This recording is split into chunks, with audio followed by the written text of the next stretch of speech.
Hi, I'm back again with another book review. Not feeling too well, so hence why I'm yet again in my pyjamas, as well as the fact that it's dark and cold, not helping. And if my throat sounds a bit at all, then yeah, that's why. I think I'm getting a bit of a cold because it's freezing cold.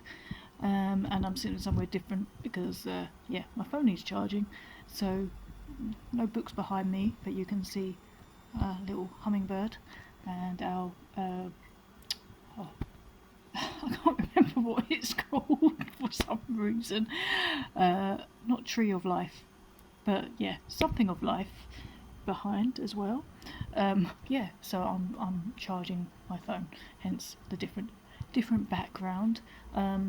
Just an alert that this review is going to contain spoilers. So if you want to read this book, which is Maybe in Another Life by Taylor Jenkins Reid, then you do not want to watch this review or listen to this review, because I am probably going to be spoilery in this particular review.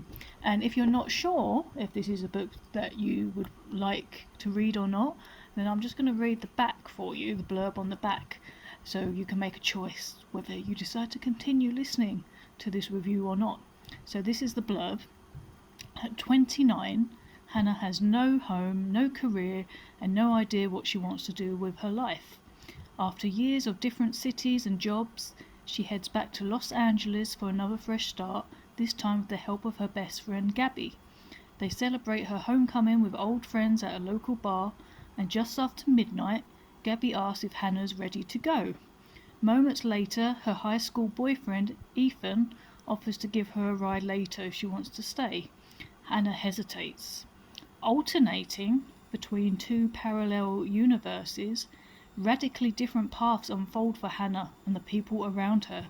Is anything simply destined to be? Do soulmates truly exist? Hannah believes so, and in both worlds she's found him. Ooh. So this was another book that was a recommendation for Goodreads, which many of my want to read lists have come from the Goodreads recommendations. So the reason why I even put this one on my list is because of the whole parallel universes aspect of it, because I normally quite enjoy stuff like that, timey-wimey stuff, as Doctor Who would say. So I kind of, was intrigued by that whole parallel universes aspect of it. And I also know that Taylor Jenkins Reid is also the writer of the book Daisy Jones and the Six, which I have not read yet. However, I did watch the TV series, which I really enjoyed, so I thought by that measure that maybe I would enjoy her books, and that possibly enjoy not only that one but maybe other books she's wrote. So yeah, by that measure I decided to read this book. However, I did not like this book, and I do have a little bit to say about this one. To be honest with you, when I first started reading it, I nearly put it down already, because I was kind of like, I'm not really liking the way she writes. It kind of felt a little bit clunky. I don't know, there was something about it. I was a bit like, oh, this feels a bit like, I don't know, it feels like I'm reading a teenager writing or something. But it kind of settled a bit, and it wasn't unreadable. So I ploughed through, and it was immediately obvious to me the parallel between this book and the film Sliding Doors, which is essentially the same idea, of course. Is that in that film, if you've not seen it, the main character Gwyneth Paltrow, we see what happens depending on the decision that she makes, and this was essentially the same thing.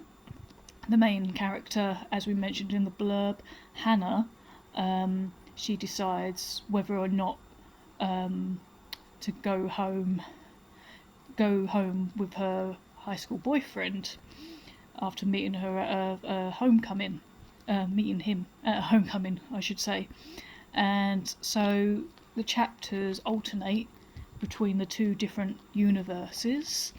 In one of them, she goes home with Ethan, the ex-high school boyfriend, and on the other one, she does not go home with him.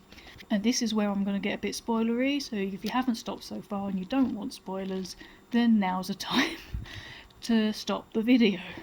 So in the life where she doesn't go with the ex-boyfriend, she ends up in a car accident, and she gets badly hurt. She doesn't die, but she gets badly hurt, and it turns out she didn't realise that she was pregnant, so she loses the baby in the accident, and the baby in the accident was from her previous relationship that was actually with a married man. So in that life she has to learn to walk again and everything, and somewhere along the line she meets a male night nurse who she kind of likes, and in the other life she does go home with her high school boyfriend, and in that one she obviously ends up with him, but she also finds out that she's pregnant, except this time obviously she doesn't lose the baby. So this of course throws this new rekindled relationship a bit into a spiral, of course, because he's not sure about wanting to raise another man's baby and all stuff like that.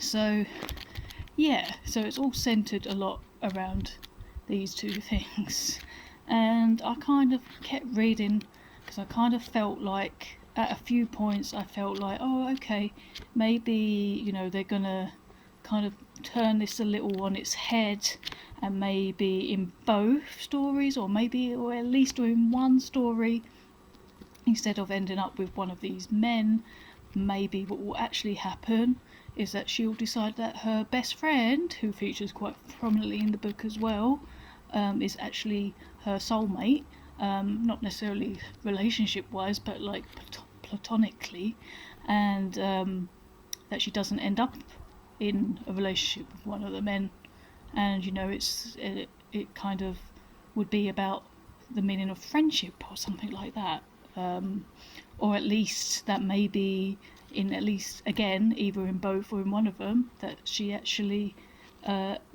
remains single and finds herself and finds a life for herself that way. But big fat no in both of them. She ends up with the different guy, so she doesn't end up with the same man in each of them, even though both men actually feature in both universes, but she doesn't end up with the same man in both of them, which seemed like one thing that might happen, is that somehow she might end up with the same guy, but that doesn't happen.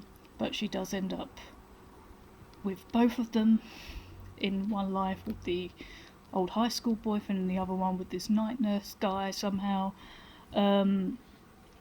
Yeah, so I kind of thought, that ending is really boring. It's really boring. There was nothing that exciting. She got married and have babies pretty much with both of them. How boring! How boring is that?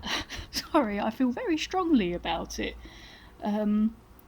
Yeah, so that's really disappointing. So yeah, like I said, I was a bit unsure of it to begin with, to be honest with you, but I just kept reading and thinking, oh, maybe there's going to be, some sort of twist in the tale or something different, different kind of ending. But no, it was just boring. It was just boring. And the other thing I didn't like about it, which I saw having a look at other people's reviews on Goodreads. There was many good reviews, which I'm not really sure why personally, but I saw that some people were also saying one of the things I didn't like, which was that Hannah, the main character, her main character traits just seemed to be that she had an obsession with cinnamon buns, and someone actually had counted how many times it was mentioned in the book. I can't remember what the exact number was, but it was something like 80 odd times. 80 odd times cinnamon buns were mentioned, and there's a bit of a bun theme, because the other thing about her was that she wears a high bun on her head. Yeah, so other than that, there didn't seem to be a lot of personality to her. I don't really know what she liked and didn't like apart from that. She was distant from her family, gathered that much, and that she had trouble settling on a place. But yeah, other than those few things, I didn't really like her very much, to be honest with you. I kind of more liked her best mate, who was always very supportive for her throughout the book, and was also quite a feminist character. Yeah, so overall, yeah, big fat disappointment. So yeah, if you like predictable and like soppy romance, predictable romance, then maybe you'll like this. But if not, and you want something a bit more interesting, then just don't bother. And if you like vapid, boring characters, then yeah, maybe try this one. But yeah, so I had a lot to say about this one though, considering I didn't like it. But yeah, because I feel angry about it. Yeah, so yeah, my opinion, don't bother. But yeah, maybe you might feel differently.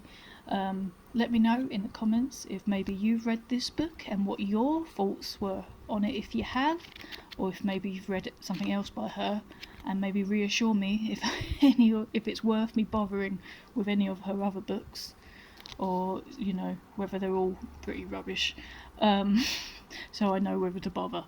And I will be back soon once again, I'm sure. Yeah, so I will stop waffling on now. And yeah, so yeah, chat in the comments, tell me if you've read it or not, or maybe just what you're reading at the moment and whether it's worth reading. And I'll be back very, very soon. Alright, see you then.